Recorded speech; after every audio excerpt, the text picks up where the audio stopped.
Hola, en este video veremos qué son los tipos de datos derivados y cómo podremos implementarlos en nuestras rutinas. Iniciemos entonces con la definición de los Derived Data Types o DDTs por sus siglas en inglés, cuyos conceptos se encuentran estrechamente relacionados con los tipos de datos derivados que podremos encontrar al programar en lenguaje C, entendiéndolos como el tipo de datos que proceden o derivan de tipos de datos elementales o derivados y que son presentados en estructuras o matrices. Ahora bien, sé que esto parece una especie de juegos de palabras, entonces permítanme aclarar un poco la idea. Básicamente un DDT es una familia de datos cuyos miembros pueden ser organizados en estructuras o tablas, y estos miembros pueden ser datos elementales a los que se les conoce en C como fundamentales, pero que además pueden incluir datos derivados, y con derivados me refiero a creados por el usuario. Ahora bien, existe una distinción bastante importante entre las estructuras y las matrices dependiendo de la gama de tipos que estos pueden contener. Por un lado, tenemos a las estructuras, las cuales son capaces de contener un conjunto de datos de distinto tipo, a diferencia de las matrices, las cuales solo pueden albergar un mismo tipo. De esta forma, y tal como se muestra en el diagrama, podremos tener entonces tipos de datos derivados presentados por un lado como estructuras que incluyan otros DDTs y por tanto serían estructuras DDT, o estructuras EDT en las que solo tengamos tipos de datos elementales, o si así lo quisiéramos, estructuras mixtas o estructuras EDT y DDT. Asimismo, podremos tener matrices con tipos de datos elementales, que serían las matrices EDT, o matrices con tipos de datos derivados, siempre y cuando estos sean de un mismo tipo o modelo. Desarrollando un poco más la información del esquema, tenemos lo siguiente. Dentro de las estructuras EDT podremos encontrar datos del tipo booleano, words, enteros y el resto de tipos de datos elementales que pone a nuestra disposición el control expert. Ahora bien, dentro de las estructuras DDT podemos definir dos tipos: aquellas que son creadas por el usuario, que en definitiva serán otras DDTs, que podrían incluir, y por qué no, otras EDT, o estructuras DDT definidas por el fabricante, en el que podemos encontrar las famosas IODDTs o tipo de datos de entrada y salida, los cuales contienen objetos de lenguaje de la familia EDT pertenecientes a un canal de un módulo de función específico. Este tipo de estructuras son de gran utilidad, sobre todo al momento de realizar labores de diagnóstico o mantenimiento tanto en los equipos como en la red. Por último, tendríamos las estructuras mixtas, en las que podremos encontrar, por ejemplo, DDT, que incluyan otras IO-DDTs y EDTs. Algo que es muy importante destacar es que en el mundo de las estructuras se permite el intercalado de estructuras, pero no podremos incurrir entonces en la recursión de las mismas. Por su parte, las matrices, que podremos encontrar en la bibliografía como tablas o arrays, solo tienen dos modelos: aquellas matrices cuyos tipos de datos son solamente elementales, y matrices DDT, siempre que sean de un mismo tipo. Ahora bien, al momento de crear un DDT, ya sea una estructura o una matriz, debemos entonces definir o configurar los parámetros asociados a ella. Empezamos por el nombre del tipo, con un máximo de 32 caracteres, y este es definido por el usuario. El tipo, si se trata de una estructura o una matriz. un comentario opcional con un máximo de 1024 caracteres, y les recuerdo que los caracteres autorizados corresponden a los códigos ASCII 32 a 255. Luego tendríamos la descripción de los elementos, es decir, todos los miembros que van a formar parte de esta familia. Empezamos por el nombre del elemento, el tipo del elemento, si se trata de un tipo de dato elemental o otra estructura o matriz DDT. Y por último, un comentario opcional que, al igual que el caso anterior, los caracteres autorizados corresponden a los códigos ASCII 32 a 255. Continuamos entonces con una pequeña demostración en la cual estaremos creando una estructura de tipo de datos derivados que nos permitirá entonces ejercer el control sobre un grupo de bombas. El objetivo principal de esta práctica recae entonces en crear una estructura de tipo de datos elementales, una estructura EDT, que posteriormente estaremos asociando a una matriz y cuyos elementos nos permitirán entonces ejercer las funciones de control en términos de encendido y apagado de un grupo de bombas a través de la lógica encapsulada dentro de un bloque de funciones derivadas. Dicho esto, permítame entonces mostrarles brevemente el bloque de funciones derivado que hemos diseñado para esta práctica.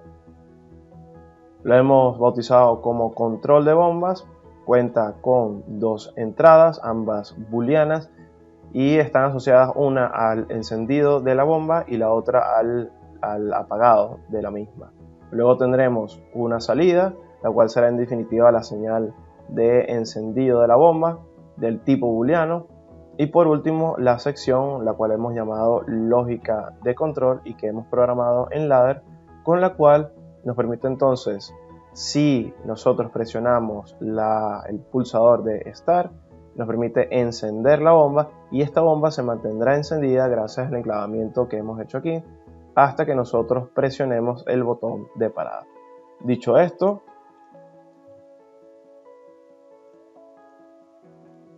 empezamos entonces con el proceso de creación de la estructura de tipos de datos elementales. Para ello nos dirigimos al explorador de proyectos y desde el explorador de proyectos nos ubicamos entonces en el fichero correspondiente a los tipos de datos derivados. Hacemos doble clic y una vez se nos ha desplegado el editor de datos y nos ubicamos en la pestaña de tipos de datos derivados, no queda más que iniciar a definir los distintos parámetros asociados a los tipos de datos derivados, empezando por el nombre. En este caso vamos a llamarlo bomba, o si lo prefieren, control.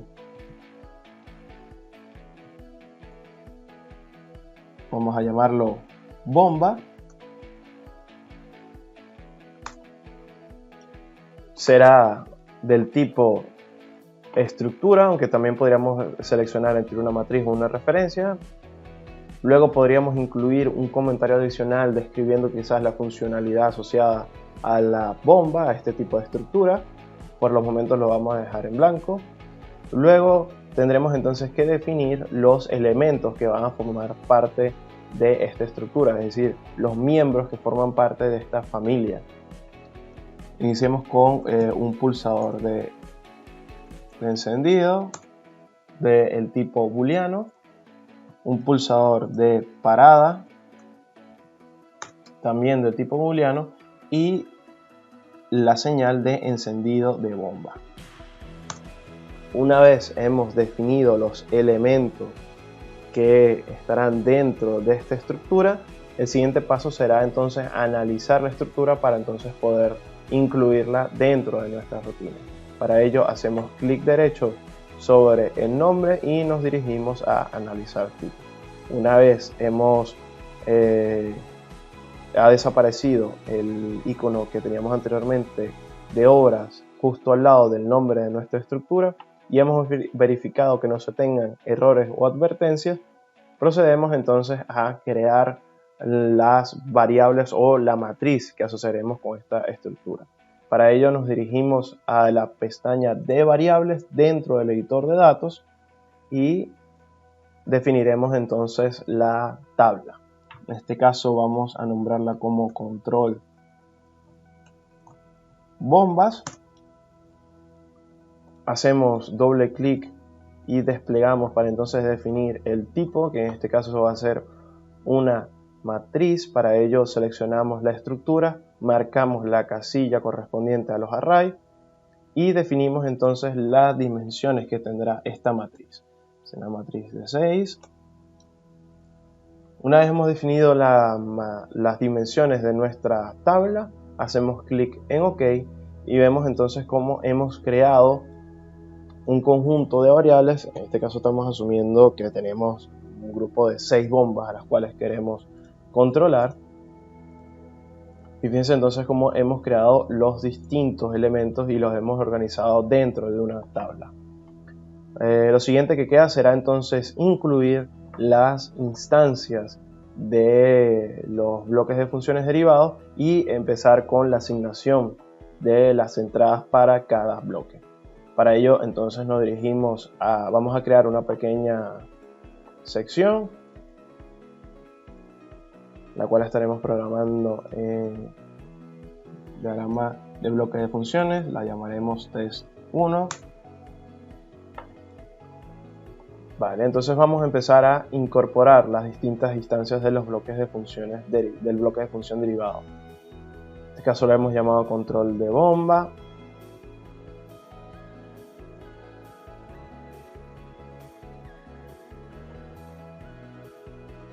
Vale, supongamos entonces que tenemos solamente un grupo de tres bombas y empezamos con la asignación. Vamos a analizar primero para luego entonces empezar con la asignación de variables. Desplegamos, nos vamos a la matriz, a la tabla que hemos creado anteriormente y empezamos entonces a asignar las distintas variables. Permítame entonces adelantar un poco el procedimiento de asignación de las variables correspondientes a los bloques de funciones derivados y aprovecho además la ocasión para hacer un pequeño inciso y comentarles que a través de este ejemplo práctico nosotros somos capaces de ver las ventajas que trae el hecho de trabajar con tipos de datos derivados, ya sean estructuras o matrices, y cómo podemos entonces potenciar su funcionalidad si logramos vincular este tipo de datos con el resto de herramientas que pone a nuestra disposición Control Expert, como pueden ser los bloques de funciones derivados. Cerrado el inciso, volvemos al ejemplo. Ya hemos transferido el proyecto a nuestro PLC simulado. Vamos a hacer una pequeña tabla de animación para entonces ver que el funcionamiento de las variables y la lógica interna de los bloques funcione correctamente. Colocamos en 1, se enciende la bomba hasta que nosotros presionemos el botón de apagado. Antes de finalizar tenemos una pequeña sección de preguntas y respuestas. Empezamos por: ¿es posible editar un DDT y guardarlo bajo el mismo nombre? La respuesta es sí. Si quieren revisar la información en extenso lo pueden hacer a través de la referencia que hemos dejado en pantalla. Luego, ¿cuál es el tamaño máximo de un array o una estructura en el Unity Pro? El número que tenemos que tomar en cuenta siempre será 64 kilobytes. Y para ver en detalle esta información pueden consultar el manual de lenguajes y estructuras del programa Unity Pro, el cual, por cierto, tenemos disponible en nuestra página web. Continuamos con: ¿se pueden exportar los DDTs a otro proyecto? La respuesta es sí. Nosotros podemos exportar e importar nuestras librerías que contendrán estos DDTs sin ningún tipo de problemas. Para revisar el procedimiento pueden utilizar la referencia directamente en la ayuda del Control Expert. Por último, recordarles que si quieres revisar estas y otras preguntas asociadas a la gran gama de productos y servicios dentro de la arquitectura EcoStruxure de Schneider Electric, pueden ingresar a la página que tienen en pantalla. Y bueno, esto ha sido todo por el vídeo de hoy. Espero les haya gustado, les sea de mucha utilidad. Muchísimas gracias.